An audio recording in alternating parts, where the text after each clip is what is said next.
Hello, today I'm making Trinidadian curry chicken. For this, I'll be using a medium-sized aluminium pot and setting it up on medium heat. I'll also be using coconut oil. That's just a personal preference, but you can use vegetable oil as well. A quarter cup should do. The next step is adding the aromatics. Typically, I'll just use one small onion, but in this case I had some leftover garlic and chive from the night before, so I threw it in. A personal preference is to also include an entire Scotch Bonnet pepper. This is completely optional based on your desired spice level. All we're doing at this stage is to try to bring some flavor out of the aromatics.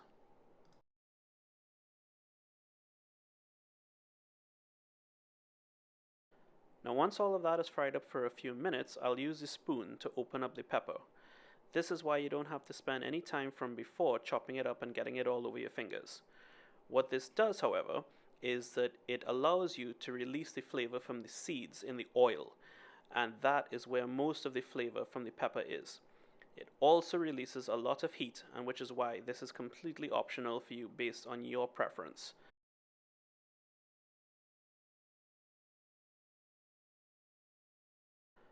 Now it's time to add the curry powder.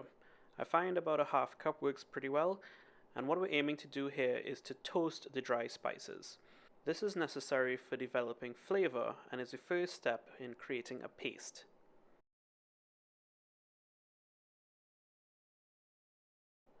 The next most important thing is adding about a quarter cup of water, a little bit at a time. This is to help soften the dry spices. If you miss this step, you may find that the final product comes out a bit gritty. Once you fry this mixture for a few minutes, you will see that it reduces into a much smoother paste.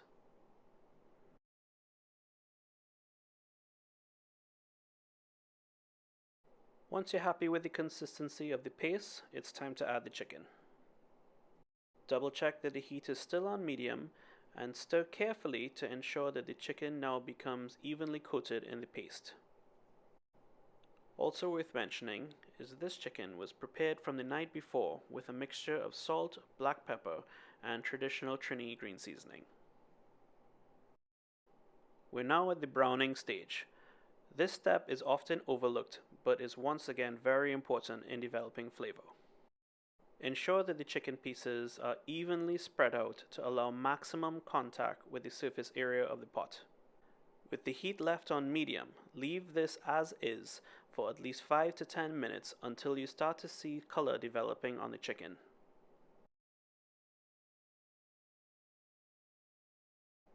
After the better part of 10 minutes, turn each piece once just to flip on the other side to allow more browning. After another 5 minutes, add enough water to cover the chicken.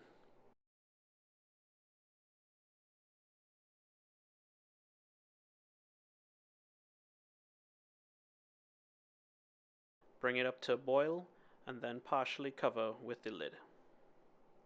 Lower the heat to create a gentle simmer and reduce the broth for roughly half an hour. Give it a stir every 10 minutes and check for seasoning once the broth has reduced by at least half. Now here comes the tricky bit, averaging the correct consistency for the final sauce. This takes a little practice, but basically you want to turn off the heat before it looks actually done. The reason for this is that even with the heat off, the sauce will still continue to reduce and thicken over the next 10 to 15 minutes. So if you've planned this well, then by the time it cools, it will be the perfect consistency for eating. Once you're happy with the consistency, cover completely and allow to cool for at least 10 minutes before eating. Enjoy!